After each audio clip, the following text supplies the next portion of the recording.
শুরু করছি পবিত্র মাহে রমজান উপলক্ষে আপনাদের প্রিয় অনুষ্ঠান সত্যের অন্বেষা। আমাদের আজকের আলোচনার বিষয় ইসলাম প্রতিষ্ঠায় সাহাবায়ে কেরামের ত্যাগ এবং ঐতিহাসিক বদর দিবস। আজকে আমাদের মাঝে আলোচক হিসেবে উপস্থিত রয়েছেন বিশিষ্ট আলেমে দ্বীন অধ্যক্ষ আল্লামা মুফতি জাকারিয়া চৌধুরী আল মাদানী পীর সাহেব হাজরা দরবার শরীফ। আরও উপস্থিত রয়েছেন ডক্টর আল্লামা সৈয়দ এরশাদ আহমদ আল বুখারী, মহাপরিচালক ইসলামিক সেন্টার দিনাজপুর। তো প্রথমে আজকে আমাদের আলোচ্য বিষয়, যেহেতু ইসলাম প্রতিষ্ঠায় সাহাবায়ে কেরামের যে ত্যাগ অনস্বীকার্য, সেই বিষয়ে আল্লামা জাকারিয়া চৌধুরী আল মাদানী আপনি বলুন। ধন্যবাদ। আল্লাহ পাক জাল্লা শানুহু তার প্রিয় হাবিব সাল্লাল্লাহু আলাইহি ওয়াসাল্লামকে ধরায় ইসলাম প্রচার প্রসারের জন্য প্রেরণ করেছেন। তার আহ্বানে সাড়া দিয়ে সাহাবায়ে কেরাম এগিয়ে এসেছেন।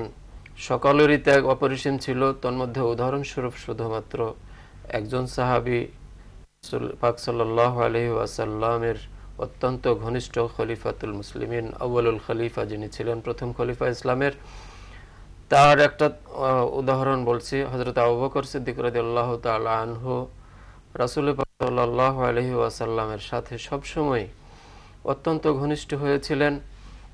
হুজুর সাল্লাল্লাহু আলাইহি ওয়াসাল্লাম কোনো একদিন ইসলামের খেদমতের জন্য সকলের কাছে কিছু সহযোগিতা চাইলেন, আর এই সহযোগিতার আহ্বানে হযরত আবু বকর সিদ্দিক রাদিয়াল্লাহু তাআলা আনহু নিজের ঘরে গিয়ে যত রকমের সম্বল তার সঞ্চয় ছিল সবগুলো এনে রাসূল পাক সাল্লাল্লাহু আলাইহি ওয়াসাল্লামের খেদমতে এনে জমা দিলেন। সুবহানাল্লাহ। রাসূল পাক সাল্লাল্লাহু আলাইহি ওয়াসাল্লাম দেখেই বুঝতে পারলেন আবু বকর সিদ্দিক রাদিয়াল্লাহু তাআলা আনহু তার ঘরে কিছুই বাকি রাখেননি। তখন তিনি হযরত আবু বকর রাদিয়াল্লাহু তাআলা আনহুকে বললেন যে, তুমি তোমার আহাল পরিবার পরিজনের জন্য কি রেখে এসেছো ঘরে? আবু বকর রাদিয়াল্লাহু তাআলা আনহু উত্তরে বললেন, আবকাইতু লাহুমুল্লাহ ওয়া রাসূলুহু, আমি তাদের জন্য, আমার পরিবার পরিজনের জন্য আল্লাহ এবং তার প্রিয় হাবিব রাসূল সাল্লাল্লাহু আলাইহি ওয়াসাল্লামকে রেখে এসেছি। এখানে আরেকটি বিষয় আসলো আপনার কথা থেকে, যে সিদ্দিক আকবর হযরত সাইয়েদনা আবু বকর সিদ্দিক রাদিয়াল্লাহু তাআলা আনহু যে কথা বললেন যে আমি ঘরে আল্লাহ আল্লাহ রাসূলকে রেখে এসেছি, তাহলে বোঝা গেল এখান থেকে যে ওনার বিশ্বাস ছিল যে এইভাবে আল্লাহ সর্বত্র রয়েছেন, আল্লাহ রাসূল ও আল্লাহর দেওয়া ক্ষমতা বলে সর্বত্র থাকতে পারেন, সেই ক্ষমতা আল্লাহ দিয়েছেন বিদায় তিনি সেভাবেই ঘরের ভিতরে আল্লাহ রাসূলকেও রেখে এসেছেন বলে এসেছেন। এর মানে কি এটা আমরা ধরে নিতে পারি? হ্যাঁ, এটাই অবশ্যই। আর অসংখ্য প্রমাণও রয়েছে রাসূল পাক সাল্লাল্লাহু আলাইহি ওয়াসাল্লামকে আল্লাহ পাক এই ধরনের ক্ষমতা দিয়ে রেখেছেন। তার মধ্যে একটা জ্বলন্ত প্রমাণ হলো, মানুষ যখন মৃত্যুবরণ করে দাফন করা হয়, একই সময় হাজার হাজার লোকের দাফন করা হয়, সব জায়গায় একই সময়ে অনেক জায়গায় প্রশ্ন করা হয় রাসূল পাক সাল্লাল্লাহু আলাইহি ওয়াসাল্লামকে দেখে, মান হাযার রাজুল। তখন মুর্দা যদি নেককার মুমিন মুসলমান হয়, উত্তর দিয়ে ফেলে, হাযা মুহাম্মাদুর রাসূল সাল্লাল্লাহু আলাইহি ওয়াসাল্লাম। অর্থাৎ রাসূল পাক সাল্লামকে প্রতিটি মুমিন কবরে যাওয়া মাত্রই প্রথম ঘাটি যে কবর পরকালের, সেই প্রথম স্টেপে গিয়ে আল্লাহ রসুলের সঙ্গে সাক্ষাৎ লাভে ধন্য হন। যা মুমিন তারা আল্লাহ রসুলের দিদার লাভে ধন্য হয়ে তারা জান্নাতে গমন করেন। জি, আমি আবার আপনার আসি এ পর্যায়ে আল্লামা এরশাদ বুখারী, আমি আপনার কাছে জানতে চাইবো যে আল্লাহ রসুলের প্রতি সাহাবায়ে কেরামের যে অকৃত্রিম ভালোবাসা, ইসলাম প্রতিষ্ঠায় যে ত্যাগ, সে বিষয়ে আমরা জানতে পারলাম যে সাইয়েদনা আবু বকর সিদ্দিক রাদিয়াল্লাহু তাআলা আনহু ঘরের মধ্যে শুধু আল্লাহ আল্লাহ রসুলের কথা বলে রেখে এসেছেন। আপনি এই বিষয়ে আরেকটু বলুন। জি, মাশাআল্লাহ, নেহায়েত ইম্পর্টেন্ট কোশ্চেন এটা। রাসূল করিম সাল্লাল্লাহু আলাইহি ওয়াসাল্লাম জ্ঞানের একটা বিশ্বকোষ এবং সাহাবায়ে কেরাম হুজুর করিম সাল্লাল্লাহু আলাইহি ওয়াসাল্লামের ছাত্র। তো রাসূল করিম সাল্লাল্লাহু আলাইহি ওয়াসাল্লামকে আল্লাহ তাআলা শিক্ষা দিয়েছেন, ওয়া আল্লামাকা মা লাম তাকুন তা'লাম ওয়া কানা ফাদলুল্লাহি আলাইকা আযীমা। এ রাসূল, আপনি যা জানতেন না আমি আল্লাহ আপনাকে সব শিখিয়ে দিয়েছি। তো আল্লাহ তাআলা তার রাসূলকে শেখালেন এবং রাসূল সাল্লাল্লাহু আলাইহি ওয়াসাল্লাম স্পেশাল ভাবে তার সাহাবায়ে কেরামকে শেখালেন। তাহলে যেই ইউনিভার্সিটির স্টুডেন্ট সাহাবায়ে কেরাম হবেন, তাহলে সাহাবায়ে কেরাম কিভাবে ত্যাগ স্বীকার করছেন, এভাবে আমরা বুঝতে পারি। সাহাবায়ে কেরামদের মধ্যে মানে সমস্ত সাহাবায়ে কেরাম রিদওয়ানুল্লাহি আলাইহিম আজমাইন, এমনকি হযরতে একজন মহিলা সাহাবী, আমরা উহুদের যুদ্ধে যার ব্যাপারে আমরা হাদিস শরীফের মধ্যে পেয়ে থাকি যে উনি প্রচার হয়ে গেল যে উহুদের যুদ্ধে আকা আলাইহিস সালাতু ওয়াস সালামকে শহীদ করে দেওয়া হলো, এটা প্রচার করে দিল কাফের ও মুশরিকরা। তো তিনি ছুটে যাচ্ছেন ওহদের ময়দানের দিকে। আমি আমার রসুল সাল্লাল্লাহু আলাইহি সাল্লামের অবস্থা কি আমি এটা জানতে চাই। আমার রসুল আমার চোখের মণি, আমাদের সবার প্রিয় হাবিব আলাইহিস সালাতু ওয়াস সালাম, যাকে না দেখলে আমাদের জিন্দগি বেকার, যাকে না দেখলে আমরা একেবারে মানে আমরা সবকিছু হারিয়ে ফেললাম, এরকম অবস্থা। ছুটে গেলেন আকা আলাইহিস সালাতু ওয়াস সালামের খবর নেওয়ার জন্য। পথে একদল ফেরত আসতেছে, জিজ্ঞাসা করলেন কাইফা হালু রাসূলিল্লাহি সাল্লাল্লাহু আলাইহি ওয়াসাল্লাম, আমাদের রসুল কেমন আছেন? তখন সে উত্তর দিচ্ছে, সাহাবী তিনি উত্তর দিচ্ছেন যে জানো না, আমি নিজের চোখে দেখে এসেছি যে তোমার স্বামীকে শহীদ করে দেওয়া হয়েছে। উনি আবার এটা শোনার পরে বলছেন, আমাকে আমার স্বামীর খবরের দরকার নেই, একটু দয়া করে বলো আমার রসুল কেমন আছেন। এই বলে আবার উনি পরে দেওয়ানার মতো ছুট দিলেন উহুদের ময়দানের দিকে।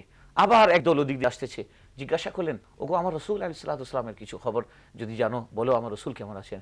সেখান থেকে খবর দেওয়া হলো, জানো না তোমার বড় ভাইকে শহীদ করে দেওয়া হলো। বলে আমাকে কেউ আমার রসুলের খবর দিচ্ছে না, আমার রসুল কেমন আছেন। আবার ছুটে গেলেন উহুদের ময়দানের দিকে। আবার একদল আসতেছে, জিজ্ঞাসা করলেন আমার রসুল কেমন আছেন। বলে আমি নিজের চোখে দেখেছি তোমার ছেলেকে শহীদ করে দেওয়া হলো। তখন উনি উত্তরে বলছেন, আমার স্বামী, আমার ভাই, আমার সন্তান সব কোরবান চলে যাক রসুল করিম সাল্লাল্লাহু আলাইহি ওয়াসাল্লামের কদমে পাকে, আমি পরোয়া করি না। আমার রসুল যদি সালামতি থাকেন, আমার রসুল যদি সুরক্ষিত থাকেন, এর চেয়ে বড় খুশির বিষয় আমার জন্য কিছু হতে পারে না।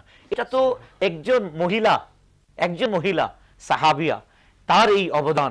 এবং হযরতে আপনি জানেন এটা খুব ফেমাস, হযরতে হানজালা রাদিয়াল্লাহু তাআলা আনহু, মানে রসুল করিম সাল্লাল্লাহু আলাইহি ওয়াসাল্লামের একজন তরুণ সাহাবী, বিয়ে হয়েছে, জাস্ট প্রথম নাইট স্ত্রীর কাছে গেছেন, ঘোষণা শুনলেন হুজুর করিম সাল্লাল্লাহু আলাইহি ওয়াসাল্লামের পক্ষ থেকে ঘোষণা দেওয়া হচ্ছে, এই মুসলমানগণ তোমাকে আল্লাহ তাআলা রসুল সাল্লাল্লাহু আলাইহি ওয়াসাল্লাম যুদ্ধের ময়দানে যাওয়ার জন্য আহ্বান করতেছেন। ওই সাহাবী হযরতে হানজালা রাদিয়াল্লাহু তাআলা আনহু ফার্স্ট নাইট তার ওয়াইফের সাথে জাস্ট ওয়াইফের নিকটে গিয়েছিলেন, ঠিক আছে। এখন যখনই হুজুর করিম সাল্লাল্লাহু আলাইহি ওয়াসাল্লামের আহ্বান শুনলেন, সাথে সাথে বলেন যে না, আমাকে হুজুরের আহ্বানে সাড়া দিতে হবে। দ্রুত সেখান থেকে উঠে আকা আলাইহিস সালামের দরবারে গেলেন এবং হুজুর ইসলাম সালাম তাকে তরবারি ধরায় জিহাদে পাঠালেন। কিছুক্ষণ পরে শুনলেন যে তিনি শাহাদাত বরণ করলেন। এরপরে রাসূল করিম সাল্লাল্লাহু আলাইহি ওয়াসাল্লাম, অনেক সাহাবায়ে কেরামের লাশ সামনে পড়েছিল। হুজুর করিম সাল্লাল্লাহু আলাইহি ওয়াসাল্লাম মনে হচ্ছে যখন হযরতে হানজালা রাদিয়াল্লাহু তাআলা আনহুর লাশ মোবারকের দিকে যখন যাচ্ছেন, তো মনে হচ্ছে যে ভিড় সরায় হুজুর এই লাশের কাছে যাচ্ছেন। সাহাবায়ে কেরাম জিজ্ঞাসা করছেন, ইয়া রাসূলুল্লাহ, আমার মা বাবা আপনার চরণে কুরবান, ফিদাকা আবি ওয়া উম্মি ইয়া রাসূলুল্লাহ, আমার মা বাবা আপনার চরণে কুরবান। হে আল্লাহ তাআলার রাসূল, আপনি যেভাবে হাঁটতেছেন, আপনার হাঁটার সিস্টেমটা দেখে মনে হচ্ছে যে অনেক ভিড় কে সরায় আপনি যাচ্ছেন, অথচ আমরা কাউকে দেখতেছি না আপনার সামনে। বলেন হুজুর করিম সাল্লাল্লাহু আলাইহি ওয়াসাল্লামের চোখে পানি চলে আসলো। আকা আলাইহিস সালাম ইরশাদ করলেন, জানো না আমার হানজালা সে গোসল না করে, তার স্ত্রীর নিকটে গেছিল, গোসল না করে সে জিহাদে অংশগ্রহণ করেছে। তো আমি দেখতেছি আল্লাহ তাআলার ফেরেশতা আসমান থেকে নাযিল হয়েছেন এবং আমার হানজালাকে গোসল দিচ্ছেন। সুবহানাল্লাহ। আমাদের আজকে আরেকটি আলোচ্য বিষয়, যেহেতু আজকে 17ই রমজান, বদর দিবস, এই দিনে তো বদরের যুদ্ধ সংগঠিত হয়েছে। তো এই বদরের যুদ্ধ সম্পর্কে প্রথমে আল্লামা জাকারিয়া মাদানী আপনি বলুন। বদরের যুদ্ধে ইসলামের অত্যন্ত গুরুত্বপূর্ণ অধ্যায় সূচনা করেছে। রাসূল পাক সাল্লাল্লাহু আলাইহি ওয়াসাল্লাম হিজরত করে মদিনা শরীফে এসেছেন। এখানেও কুফারে কুরাইশরা এসে নানাভাবে মুসলমানদের উপর অত্যাচার নিপীড়ন করতেছিল। এক পর্যায়ে যুদ্ধের ডিক্লার হলো, বদরের মাকামে যুদ্ধ যখন সেখানে ঘটতে যাচ্ছে, রাসূল পাক সাল্লাল্লাহু আলাইহি ওয়াসাল্লাম বদরের যুদ্ধে সেখানে গিয়ে অবস্থাটা, স্থানগুলো পরিদর্শন করলেন, দেখলেন যুদ্ধক্ষেত্র কিভাবে পরিচালনা করতে হবে, নিজেই পরিচালনার দায়িত্ব নিলেন। আর ওই মাঠে হেঁটে হেঁটে একবার জমিনে হাত রেখে বলছেন, হাযা মাসরাউ উতবা, এখানে উতবা মারা যাবে, কুফারদের একজন লিডার। ওয়া হাযা মাসরাউ শাইবা, এখানে কুফারদের লিডার শাইবা মারা যাবে। ওয়া হাযা মাসরাউ ফুলান, হাযা মাসরাউ ফুলান, এভাবে এখানে অমুক মারা যাবে, এখানে অমুক মারা যাবে। এইভাবে বদরের যুদ্ধে রাসূল পাক সাল্লাল্লাহু আলাইহি ওয়াসাল্লাম, এখানে আমরা ধরে নিতে পারি যে আল্লাহ রাসূল সাল্লাল্লাহু আলাইহি ওয়াসাল্লামের যে ইলমে গায়েবের যে বিষয়টি, যে আল্লাহ রাসূল পাক সাল্লাল্লাহু আলাইহি ওয়াসাল্লামকে আল্লাহ রাব্বুল আলামিন ভবিষ্যতের যে জ্ঞান দিয়েছিলেন, সেটা এখান থেকে প্রমাণিত হয়ে গেল যে আল্লাহ রাসূল বদরের প্রান্তরে গিয়ে কোন জায়গায় কাফেরের কোন লিডার মারা যাবেন মৃত্যুর আগে আল্লাহ রাসূল সেটা বলে দিয়েছেন। আমি আবারও আপনাদের কাছে আসছি, এই পর্যায়ে একটি বিরতি নিতে হচ্ছে। দর্শক, আমরা ছোট্ট একটি বিরতি নিচ্ছি, ফিরে আসা পর্যন্ত আমাদের সাথেই থাকুন। Protect me and guide me. এই গরমে হিট স্ট্রোকের ঝুঁকি কমাতে ইফতার ও সাহরিতে পান করুন রুহ আফজা। আমেরিকার বিখ্যাত সেভার ম্যাগাজিন রুহ আফজাকে নাম দিয়েছে হেভেনলি এলিক্সার বা অমৃত সুধা। রুহ আফজা, হামদর্দ ল্যাবরেটরিজ ওয়াক, বাংলাদেশ। ইফতার ও সাহরিতে পরিপূর্ণ তৃপ্তিতে রুহ আফজা। সেভার ম্যাগাজিনের জরিপে রুহ আফজা কোমল পানীয়র মধ্যে 1 নাম্বার। রুহ আফজা, হামদর্দ ল্যাবরেটরিজ ওয়াক, বাংলাদেশ। মমতাজ মেহেদি গোল্ড নাম্বার 1, মাত্র 5 মিনিটে গাঢ় টুকটুকে রং। সাবান দিয়ে ধুলেও রং থাকে অনেক দিন। মমতাজ মেহেদি গোল্ড নাম্বার 1 দিচ্ছে নজল লাগানো টিউব। মেহেদি মমতাজ। সারাদিন রোজা রাখার ফলে শরীরে যে ক্লান্তি অবসাদ সৃষ্টি হয় তা দূর করে রুহ আফজা। আর তাই আমার ইফতারিতে তারাবির সালাতের পূর্বে এবং তাহারিতে আছে রুহ আফজা। আপনার আছে তো? রুহ আফজা, রমজানের পবিত্র পানীয়। এই গরমে হিট স্ট্রোকের ঝুঁকি কমাতে ইফতার ও সাহরিতে পান করুন রুহ আফজা। আমেরিকার বিখ্যাত সেভার ম্যাগাজিন রুহ আফজাকে নাম দিয়েছে হেভেনলি এলিক্সার বা অমৃত সুধা। রুহ আফজা, হামদর্দ ল্যাবরেটরিজ ওয়াক, বাংলাদেশ। ইফতার ও সাহরিতে পরিপূর্ণ তৃপ্তিতে রুহ আফজা। রুহ আফজা কোলাডা। উপাদান: রুহ আফজা 3 টেবিল চামচ, pineapple juice 2 glass, fresh cream 2 table চামচ, কোকোনাট মিল্ক 150 মিলি, বরফ কুচি পরিমাণ মতো, পাইনাপেল স্লাইস সাজানোর জন্য। প্রস্তুত প্রণালী: কোকোনাট মিল্ক, পাইনাপেল জুস, রুহ আফজা, ফ্রেশ ক্রিম ভালোভাবে ব্লেন্ড করুন। বরফ কুচি মিশিয়ে পাইনাপেল স্লাইস দিয়ে সাজিয়ে পরিবেশন করুন রুহ আফজা কোলাডা। হামদর্দ ল্যাবরেটরিজ ওয়াক, বাংলাদেশ। স্বাস্থ্য, শিক্ষা ও মানব সেবায় নিবেদিত অনন্য প্রতিষ্ঠান। এই প্রথম মমতাজ গোল্ড নাম্বার 1 মেহেদি পাওয়া যাচ্ছে আকর্ষণীয় ফয়েল প্যাকেজ, যা মেহেদির মান রাখবে অটুট আর উন্নত নজল দেবে সুন্দর ডিজাইনের নিশ্চয়তা। মমতাজ গোল্ড নাম্বার 1 মেহেদি সবার প্রথম পছন্দ। Protect me and guide me. দর্শক, আমাদের সঙ্গে থাকার জন্য অসংখ্য ধন্যবাদ। জি, আমরা আবারও ফিরে এলাম আপনাদের কাছে। আপনি বলতেছিলেন যে আল্লাহ রসুল জায়গা নির্দিষ্ট করে বলে দিয়েছেন এখানে অমুক অমুক মারা যাবে নির্দিষ্ট করে। এই বদর থেকে আমাদের শিক্ষণীয় আর কি কি রয়েছে? এখানে নির্ধারণের মধ্যে একটা বোঝা যায় স্পষ্ট যেটা আছে যে রাসূল সাল্লাল্লাহু আলাইহি সাল্লামের গায়েবের ইলম ছিল। আল্লাহ পাক রাসূল সাল্লাল্লাহু আলাইহি সাল্লামকে ইলমে গায়েব দান করেছেন। তারপরে এখানে বদরের যুদ্ধে আরো অনেক শিক্ষণীয় বিষয় আছে। তার মধ্যে সেনাপতি অথবা দলপতির আনুগত্যতা, আল্লাহ এবং আল্লাহর রাসূল সাল্লাল্লাহু আলাইহি সাল্লামের প্রতি আনুগত্যতা, এভাবে সফলতার জন্য এই বিষয়গুলো অত্যন্ত জরুরি। একনিষ্ঠভাবে আন্তরিক হয়ে যুদ্ধ করা অথবা যা করবে, অর্থাৎ মুমিনগণ যদি ইখলাসের সাথে একত্রিত হয়ে যদি যুদ্ধ করে বা যে কোনো কাজে করে সেটার মধ্যে অবশ্যই সফলতা আসবে, সেটাই প্রমাণ করে। জি, আমি আবার আপনার কাছে আসছি। এই পর্যায়ে ডক্টর আল্লামা এরশাদ আহমদ আল বুখারী, আপনি বলুন যে বদর থেকে আমাদের করণীয় গ্রহণীয় কি কি বিষয় রয়েছে? ধন্যবাদ আপনাকে। বদরের যুদ্ধ থেকে আমরা যে শিক্ষাটা নিলাম, প্রথমে অসত্যের উপর সত্যের বিজয়, অন্ধকারের উপর আলোর বিজয়, জালেমের ওপর মাজলুমের বিজয়, এবং সেখান থেকে কুফর শিরকের ওপর ঈমানের বিজয়। সংখ্যায় 313 জন ছিলাম আমরা, মানে মুসলমানরা 313 জন, উইদাউট আর্মস। আমাদের কাছে অস্ত্র ছিল না, আমাদের কাছে উল্লেখযোগ্য ঘোড়া ছিল না মুসলমানদের কাছে। অপোজিটে যারা ছিল, অপোজিশনে যারা ছিল, তারা সংখ্যায় হাজার বা হাজারের অধিক ছিল, যেটা রেওয়ায়েতে পাওয়া যায়, এবং উইথ আর্মস। তারা ওই সময় যেগুলো মডার্ন আর্মস ছিল তাদের কাছে ছিল। কিন্তু এই যুদ্ধের মাধ্যমে আল্লাহ সুবহানাহু ওয়া তাআলা কোরআনে কারীমের মধ্যে একটি আয়াত ইরশাদ করেছেন, লাকাদ নাসারাকুমুল্লাহু বিবাদরিন ওয়া আনতুম আযিল্লাহ, যে আল্লাহ সুবহানাহু ওয়া তাআলা তোমাদেরকে বিজয় দান করলেন বদরের যুদ্ধে, তোমরা যদিও তোমরা সংখ্যায় কম ছিলে। তো এখন গোটা বিশ্বে যদি আমরা আবার পুনরায় ওই ঈমানের উপর যদি মজবুত হয়ে যাই, 313 জন মিলে যেভাবে গোটা বিশ্বের উপর বিজয় অর্জন করেছিলেন, তাহলে আজ 160 কোটি মুসলমান আমরা আমাদের বাইতুল মুকাদ্দাসকে আবার আমাদের দখলে নিতে পারি, যদি সাহাবায়ে কেরামের ঈমানের মতো যদি আমাদের ঈমান মজবুত হয়, আমাদের আল্লাহ সুবহানাহু ওয়া তাআলার উপর পূর্ণ আস্থা যদি আমাদের থাকে। তো বদর সংখ্যায় এখানে কি বোঝা যাচ্ছে, যে তুমি সংখ্যায় কম হতে পারো, তোমাকে এখানে নার্ভাস হওয়ার কোনো প্রয়োজন নেই। তুমি সংখ্যায় কম হতে পারো, তোমার কাছে অস্ত্র না থাকতে পারে, কিন্তু যদি আল্লাহ সুবহানাহু ওয়া তাআলা তোমাকে সহযোগিতা করেন আর তুমি যদি ঈমানের উপর কায়েম থাকো, অবশ্যই তোমার বিজয় হবে। এটাই বদর থেকে আমরা শিক্ষা নিলাম। অর্থাৎ যদি আল্লাহর উপরে আস্থা নিয়ে, রসুল পাকের প্রতি মহাব্বত নিয়ে, শ্রদ্ধা নিয়ে, সাহাবায়ে কেরামের পদাঙ্ক অনুসরণ করে যদি আমরা যে কোনো কাজে, যে কোনো অবস্থানে যদি আমরা অগ্রসর হই, তাহলে আমাদের বিজয় আমাদের জন্য অবশ্যই সুনিশ্চিত থাকবে। আমরা আপনার কথা থেকে বুঝতে পারলাম। এই পর্যায়ে আল্লামা জাকারিয়া চৌধুরী আল মাদানী, আমরা যতটুকু শুনে আসছি যে বদরের যুদ্ধে আল্লাহ রাব্বুল আলামিনের পক্ষ থেকে স্পেশাল ফেরেশতা নাজিল করেছিলেন যুদ্ধের জন্য। এই বিষয়ে কোরআন হাদিসে কি রয়েছে? হ্যাঁ, সাহাবায়ে কেরামের সংখ্যা অনেক কম ছিল, কুফারদের সংখ্যা অনেক বেশি ছিল, 3 গুণেরও বেশি ছিল। তো এখানে যেহেতু সাহাবায়ে কেরাম রাসূল পাক সাল্লাল্লাহু আলাইহি ওয়াসাল্লামের প্রতি পূর্ণ আস্থা রেখেছেন, আল্লাহ জাল্লা শানুর প্রতি পূর্ণ ঈমান আস্থা রেখে যুদ্ধে নেমেছেন, তখন আল্লাহর তরফ থেকে তাইদ, সাহায্য, মদদ এসেছে। যে ক্ষেত্রে আল্লাহ পাক ইরশাদ করেছেন, ওয়ামা রামাইতা ইয রামাইতা ওয়ালাকিন্নাল্লাহ রামা। আল্লাহর হাবিব সাল্লাল্লাহু আলাইহি ওয়াসাল্লামকে আল্লাহ পাক বলছেন, হে হাবিব, আপনি যখন যুদ্ধ ময়দানে নেমেছেন আপনার সাহাবায়ে কেরামকে নিয়ে, তখন আপনি সাহাবায়ে কেরামকে নিয়ে যখন যুদ্ধ করেছিলেন, তখন আপনার সাথে আমি আল্লাহর তাইদ ছিল, আমি আল্লাহর মদদ ছিল। আপনি যে তীরটা নিক্ষেপ করেছিলেন সেই তীরটা আমি আল্লাহর তীর নিক্ষেপ ছিল। তার মানে হলো যে বান্দা যখন আল্লাহর হয়ে যায়, আল্লাহ তখন বান্দার হয়ে যায়। আর রসুল পাকের মাকাম তো এর থেকে অনেক উপরে।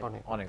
জি, তাহলে আমরা বুঝতে পারলাম যে রসুল পাক সাল্লাল্লাহু আলাইহি ওয়াসাল্লাম যে তীর নিক্ষেপ করেছিলেন সেটা আল্লাহর নিজের তীর বলে বুঝিয়ে দিলেন। যে এখানে মাওলানা সাহেব খুব মানে আল্লাহ তাআলা তার হাবিবকে কত বেশি মহব্বত করেন। যে আল্লাহ তাআলা বলেন ওয়ামা রামাইতা, আপনি নিক্ষেপ করেননি, ইয রামাইতা, যখন আপনি নিক্ষেপ করলেন, আপনি করেননি যখন আপনি করলেন, ওয়ালাকিন্নাল্লাহ রামা, আমি আল্লাহ তাআলা বলেন কিন্তু আমি আল্লাহ এটা নিক্ষেপ করেছি। মানে আল্লাহ তাআলা তার হাবিবকে কতভাবে সেভ করতেছেন।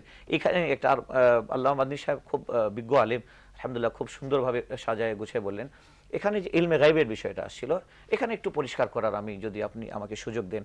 আসলে ইলমে গায়ব বিষয়টা না, আমাদের দেশে না জানার কারণে আমরা একটা জিনিস মনে করব যে আল্লাহ তাআলার সত্তা, তার গুণাবলী এবং তার কর্মাবলীর সাথে সৃষ্টির মধ্যে কাউকে আমরা অংশীদার করব না, এটা করলে শিরক হয়ে যাবে। ঠিক আছে, এখন আল্লাহ তাআলার ক্ষেত্রে যে আমরা ইলমে গায়ব বা অদৃশ্যের জ্ঞান মানি, নিঃসন্দেহে এটার একটু ব্যাখ্যার প্রয়োজন আছে।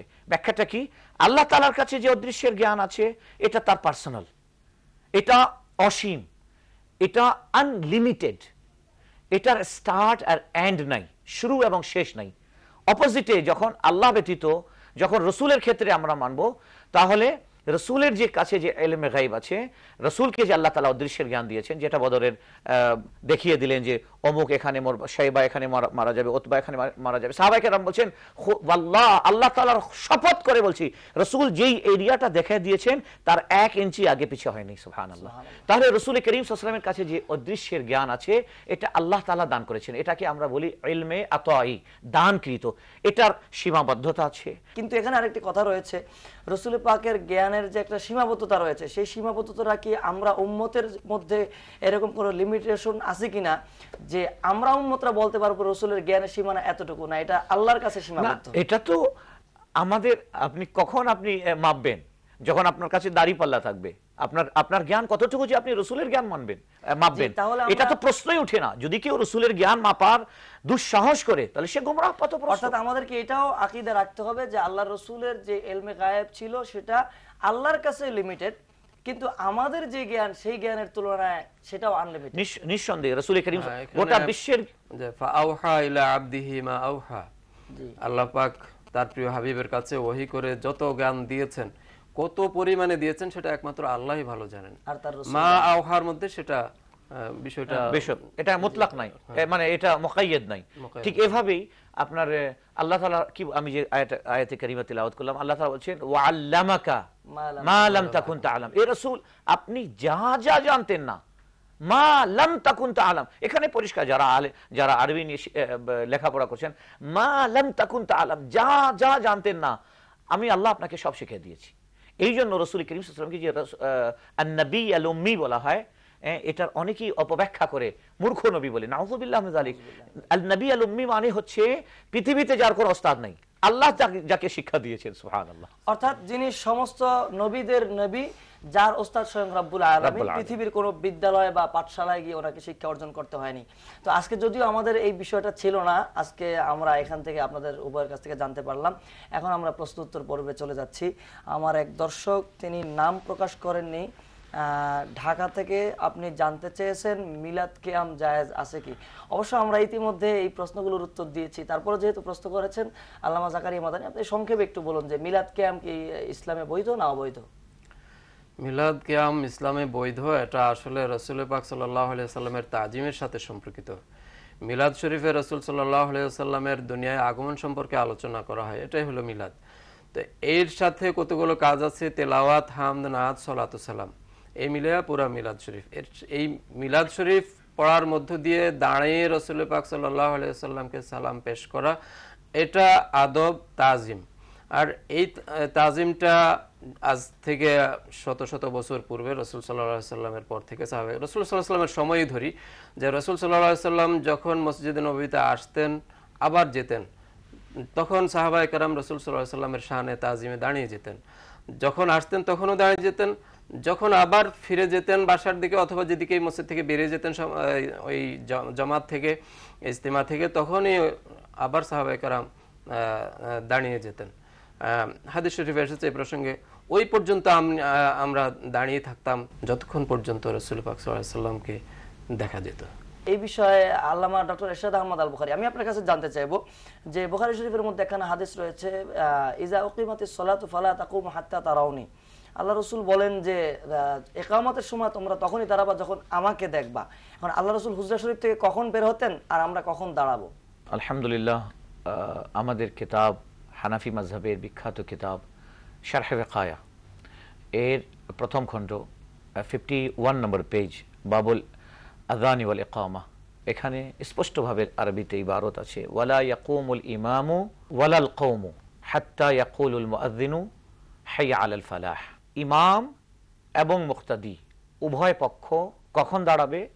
হাত্তা ইয়াকুলুল মুআযযিনু, যতক্ষণ পর্যন্ত মুআযযিন হাইয়া আলাল ফালাহ না বলে নেয় ততক্ষণ পর্যন্ত দাঁড়াবে না। এবং এর হাসিয়াতে বলা হয়েছে যে পূর্ব থেকে দাঁড়ানো এটা হচ্ছে মাকরুহ, ঠিক আছে? পূর্ব থেকেই দাঁড়ানো এটা হচ্ছে মাকরুহ। সাহাবায়ে কেরাম কখন দাঁড়াতেন? সাহাবায়ে কেরাম যখন আকা আলাইহিস সালাতু সালাম হুজরা শরীফ থেকে আসতেন, কাদ কামাতিস সালাহ যখন বলা হতো, হ্যাঁ, এবং বাজ রিওয়ায়াতের মধ্যে আছে যে হাইয়া আলাল ফালাহ যখন বলা হতো, তখন হুজুর সাল্লাল্লাহু আলাইহি ওয়াসাল্লাম তার হুজরায়। অর্থাৎ তাহলে আমরা ধরে নিতে পারি যে সাহাবায়ে কেরাম যে ইকামতের সময় যে দাঁড়াতেন, সেই দাঁড়ানোটাও ছিল আল্লাহর রাসূলকে দেখা মাত্র তাজিমান। তো দুটো জিনিস হয়ে যাচ্ছে, দুটো, কাদ কামাতিস সালাহ নামাজের জন্য, নামাজের জন্য প্রস্তুতি নাও, নামাজ শুরু হচ্ছে, ঠিক আছে? এবং নামাজ নিয়ে এসেছেন মেরাজের রজনীতে, সেই রাসূলও আসতেছেন, তার সম্মানে দাঁড়িয়ে যাও। আজকে সময় সংকীর্ণতার কারণে আমাদেরকে অনুষ্ঠান এখানে শেষ করতে হচ্ছে। আপনারা উভয় আজকে আমাদের স্টুডিওতে সময় দেওয়ার জন্য অসংখ্য ধন্যবাদ। ধন্যবাদ মোহন আসো আপনাদের সবাইকে। দর্শক, আপনারা দেখছিলেন আমাদের বিজ্ঞ আলোচকদের আলোচনায় অত্যন্ত আপনাদের মূল্যবান প্রশ্নকৃত প্রশ্নের উত্তর শুনছিলেন। আমরা অনুষ্ঠানের একেবারে শেষ পর্যায়ে চলে এসেছি। যাওয়ার আগে জানিয়ে দিচ্ছি, আমাদের কাছে যে কোনো বিষয়ে প্রশ্ন করতে পারেন। আপনার মোবাইলের মেসেজ অপশনে গিয়ে টাইপ করুন MPO, একটি স্পেস দিয়ে আপনার প্রশ্নটি টাইপ করুন, আরেকটি স্পেস দিয়ে আপনার নাম লিখে সেন্ড করুন 6969 নম্বরে। আপনি চাইলে আমাদের কাছে চিঠিও লিখতে পারেন। আমাদের কাছে চিঠি লেখার ঠিকানা: প্রযোজক সত্যের অন্বেষা, মোহনা টেলিভিশন, মোহনা ভবন, বাড়ি নং 8, রোড নং 4, সেকশন 7, মিরপুর পল্লবী, ঢাকা 1216। আমাদের সঙ্গে এতক্ষণ থাকার জন্য অসংখ্য ধন্যবাদ জানিয়ে আজকের জন্য বিদায় নিচ্ছি। আসসালামু আলাইকুম ওয়া রাহমাতুল্লাহ।